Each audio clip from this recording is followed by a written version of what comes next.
Mạng y tế, vì sức khỏe cộng đồng. Chào bạn, bạn đang nghe audio chuyên mục Phát minh y học trên website mạng y tế.vn. Điều gì sẽ xảy ra khi cơ thể thiếu hụt vitamin D? Thiếu hụt vitamin D có liên quan đến nhiều vấn đề về sức khỏe. Tuổi tác như tăng huyết áp, lão hóa và nguy cơ tử vong, vân vân. Chính vì vậy, bạn đừng để cơ thể bị thiếu hụt loại vitamin này. Các vitamin nói chung là những vi chất dinh dưỡng mà cơ thể sử dụng trong các quá trình hoạt động khác nhau. Còn vitamin D lại là một tiền hormone prohormone, một chất mà cơ thể có thể chuyển đổi thành hormone khi cần thiết. Vitamin D giúp giữ cho huyết áp ở mức ổn định, giúp giảm viêm và tăng cường hệ thống miễn dịch. Tất cả đều có lợi cho sức khỏe, thậm chí có thể chống lại bệnh ung thư. Chúng ta biết rằng vitamin D là cần thiết cho sức khỏe của xương, giúp xương hấp thụ canxi. Có hai dạng vitamin D chính là vitamin D2 và D3. Vitamin D2 còn gọi là egocalciferol, vitamin D3 còn gọi là cholecalciferol. Hầu hết vitamin D3 cholecalciferol được tìm thấy trong thành phần các dược phẩm. Trẻ bị còi xương do thiếu vitamin D. 1. Hệ lụy khi cơ thể thiếu vitamin D. Gây nhiều bệnh. Khi lượng vitamin D thấp, cơ thể sẽ không hoạt động tốt. Thiếu vitamin D có liên quan đến tăng huyết áp, rối loạn tiết insulin, nguy cơ đái tháo đường, béo phì, vân vân. Các thụ thể vitamin D đã được tìm thấy trên các tế bào tuyến tụy, chi phối việc sản xuất insulin, vì vậy có mối liên quan giữa vitamin D và bệnh đái tháo đường.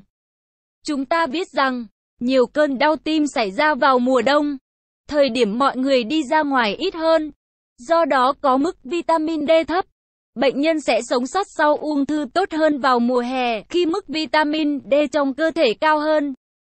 Trẻ em thiếu vitamin D có thể phát triển bệnh còi xương. Người lớn tuổi bị thiếu vitamin D có thể bị bệnh xương khớp. Ngoài ra, nhiều nghiên cứu còn cho thấy, việc thiếu hụt vitamin D có liên quan đến nhiều bệnh, như trầm cảm, đau lưng, các bệnh tự miễn, đa xơ cứng, vân vân. Nguy cơ tử vong. Trong một nghiên cứu, dựa trên mẫu 13.331 người trưởng thành, từ một cơ sở dữ liệu điều tra quốc gia của chính phủ Hoa Kỳ, để xác định mối liên quan giữa tử vong và thiếu vitamin D, được định nghĩa là thấp hơn 25 hydroxy vitamin D. Các thử nghiệm vitamin D tiến hành kiểm tra từ năm 1988 đến 1994. Và người dân được theo dõi đến năm 2000 để biết thông tin về nguyên nhân tử vong. Tính trung bình, nhóm nghiên cứu được theo dõi trong 8,7 năm. Các nhà nghiên cứu nhận thấy thiếu vitamin D liên quan đến tử vong do mọi nguyên nhân.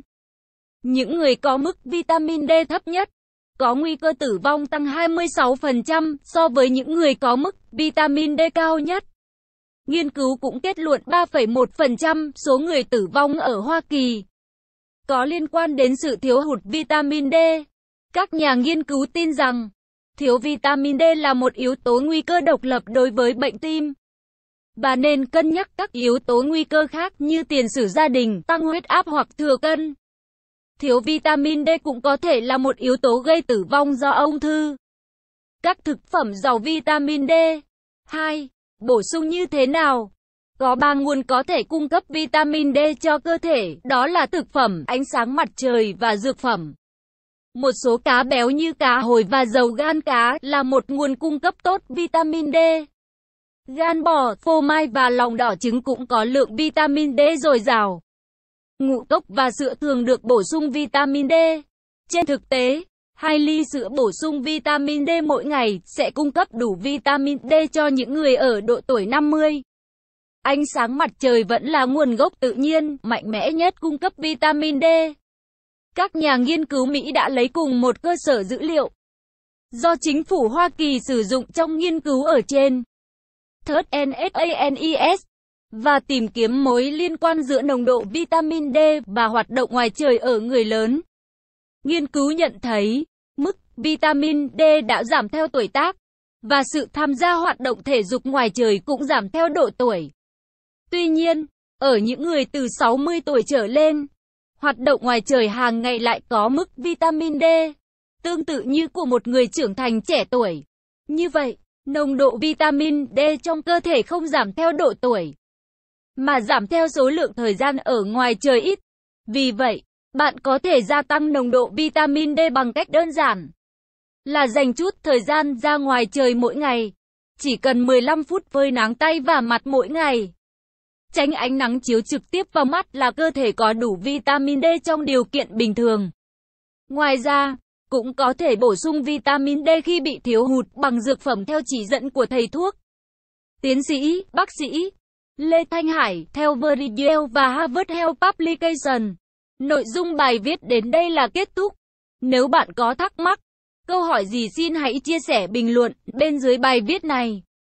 Mời bạn hãy đăng ký kênh Mạng Y tế, chia sẻ bài viết này tới bạn bè và theo dõi thêm những audio tiếp theo. Hy vọng bài viết này sẽ đem lại cho bạn nhiều điều bổ ích. Chúc bạn luôn mạnh khỏe.